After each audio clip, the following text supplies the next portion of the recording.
Faire du bien quand ça va mal, pour des personnes souffrantes, âgées, en perte d'autonomie, fragilisées, en détresse sociale, tel est l'art de la socio-esthétique. Faire du bien quand ça va mal.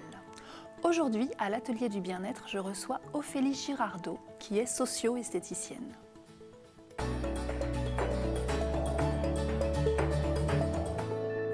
Bonjour Ophélie. Bonjour Laure. Merci beaucoup d'être là. Merci. Alors, je le disais, vous êtes socio-esthéticienne. Oui.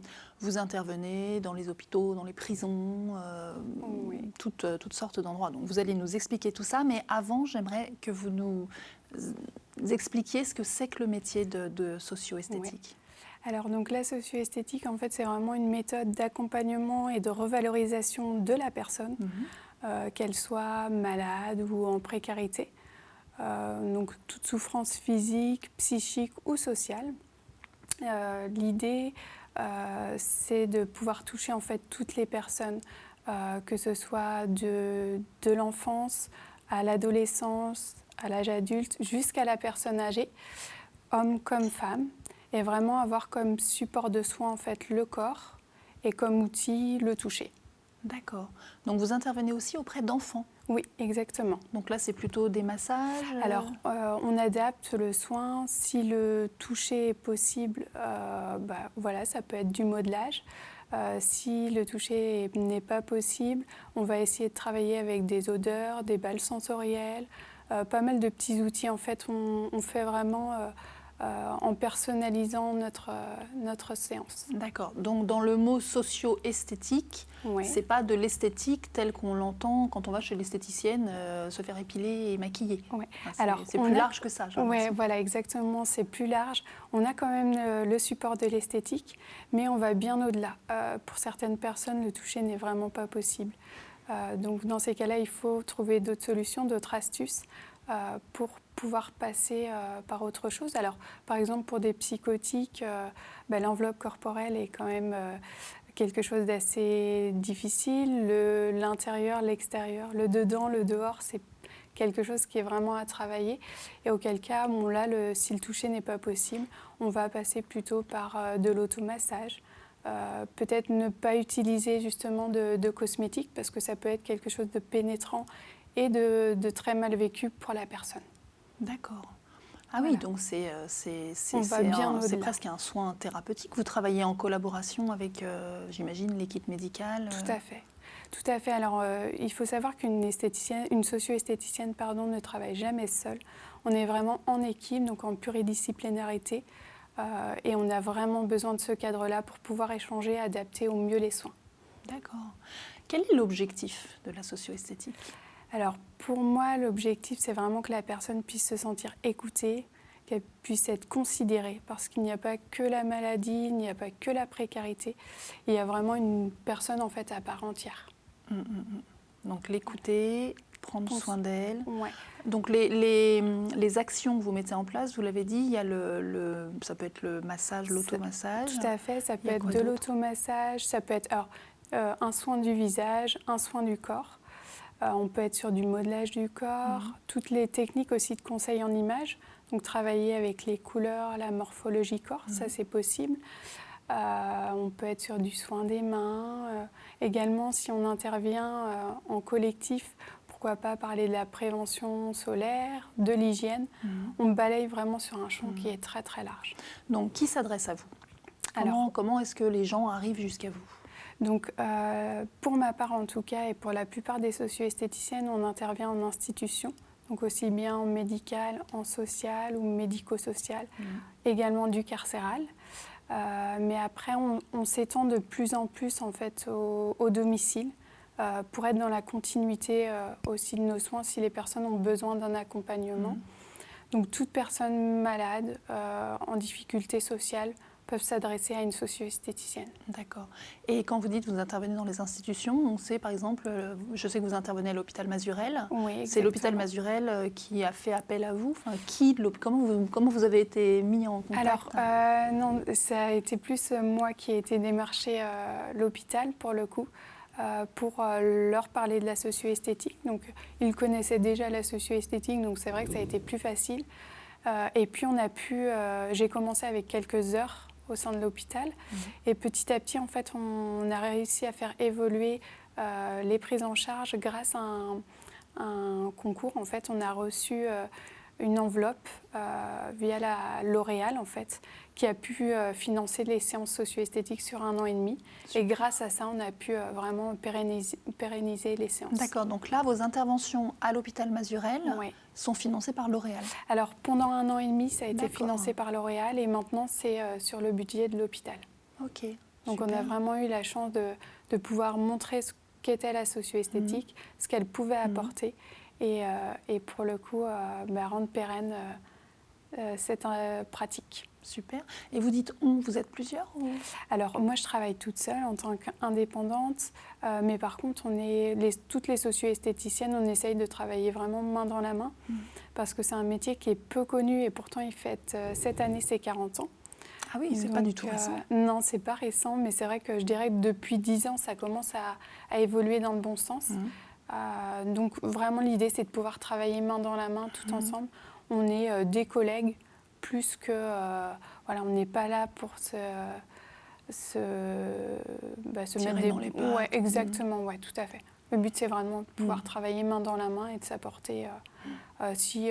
on peut tout avoir des difficultés au niveau de... Voilà, soit une pathologie, soit une histoire qui peut refléter quelque chose aussi. Donc, voilà, on travaille ensemble. Et donc je sais on ne devient pas socio-esthéticienne comme ça, hein, c'est pas à la portée de tout le monde, il faut faire soit un DU à la fac, soit il y a the diplôme. Oui, tout à fait. Alors dites-nous le diplôme que vous avez. Oui, donc on est forcément des esthéticiennes de base. Il nous faut au minimum 2 ans d'expérience en fait en institut traditionnel pour pouvoir prétendre à la formation de socio-esthéticienne, donc notamment le CODES qui se trouve sur Tours.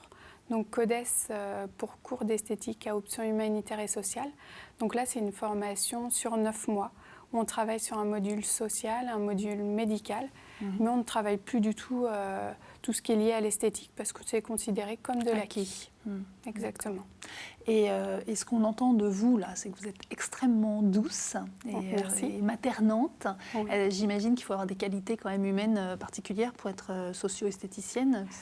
Oui, je dirais que l'empathie, déjà, c'est une qualité vraiment première pour moi. Après, être à l'écoute, permettre à la personne de pouvoir parler librement, de pouvoir, entre guillemets, vider son sac. Et voilà, qu'elle puisse se sentir écoutée sans pour autant rebondir toujours. Et je ne viens pas me substituer à une psychologue. Voilà. Mais de sentir qu'il y a de la bienveillance et de l'empathie et de l'écoute. Super, donc vous intervenez à l'hôpital Mazurel, vous intervenez à la Ligue contre le cancer, vous êtes intervenue à la prison. Oui, tout à fait. À la prison de la Roche. Alors, j'ai fait la prison de la Roche et principalement aussi, alors pas cette année, mais l'établissement pénitentiaire pour mineurs sur Orvaux. Donc là, on est encore dans une autre démarche. En fait, vraiment, on travaille avec les équipes pour établir la prise en soin. Est-ce qu'on part plus sur de l'individuel? Est-ce qu'on part plus sur des interventions collectives? Ça, c'est vraiment à travailler ensemble. En équipe. Voilà. Je ne sais pas si vous avez des profs de yoga qui interviennent là où vous intervenez. Alors non, pas forcément. Pas forcément. Non. Ça pourrait peut-être encore compléter tout ce que vous pouvez apporter. Nous ici, on travaille avec un prof de yoga. D'accord. Et c'est maintenant que nous allons faire notre petite séance. Okay. À tout de suite. Merci.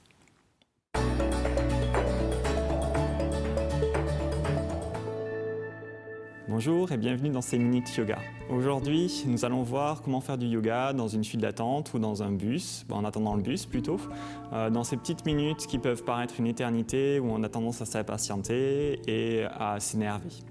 On va juste commencer par ancrer correctement les pieds. Donc peut-être des petits mouvements des pieds d'avant en arrière pour sentir les pieds qui s'étalent doucement sur le sol et puis lentement ralentir le balancement pour ramener les 2 pieds en contact complètement avec le sol. Puis je vous invite ici à prendre 3 profondes inspirations et 3 profonds soupirs. On va soupirer comme si on voulait souffler à travers une paille. Donc on va en faire un ensemble. On inspire par le nez, et on gonfle le ventre, la poitrine et on expire comme dans une paille lentement.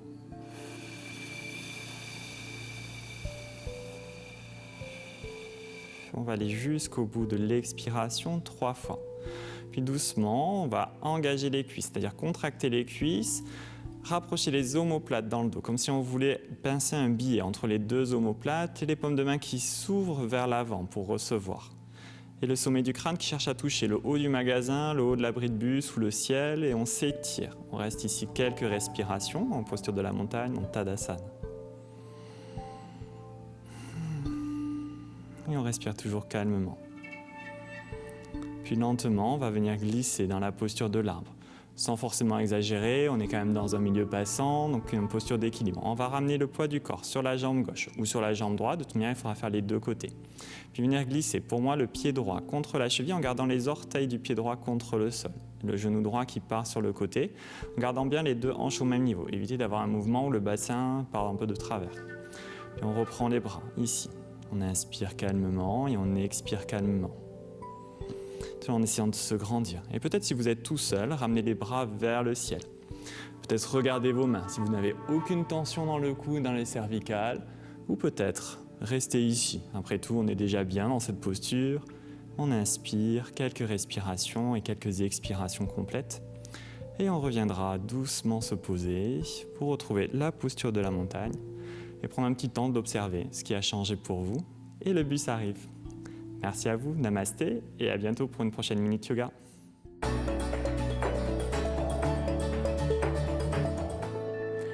Merci Rémi pour cette séance de yoga qui sont toujours super.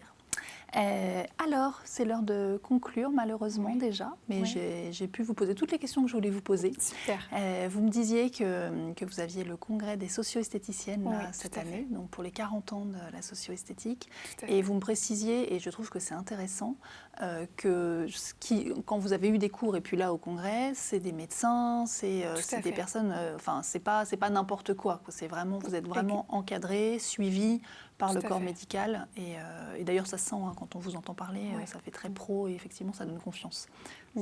C'est pas cuicui les petits oiseaux. Je pense que pour intervenir dans ce genre de milieu, il faut quand même avoir les pieds sur terre. Exactement, tout à fait. Ok, en tout cas merci beaucoup d'être venu. Merci à vous. Et puis moi je vous dis à lundi prochain.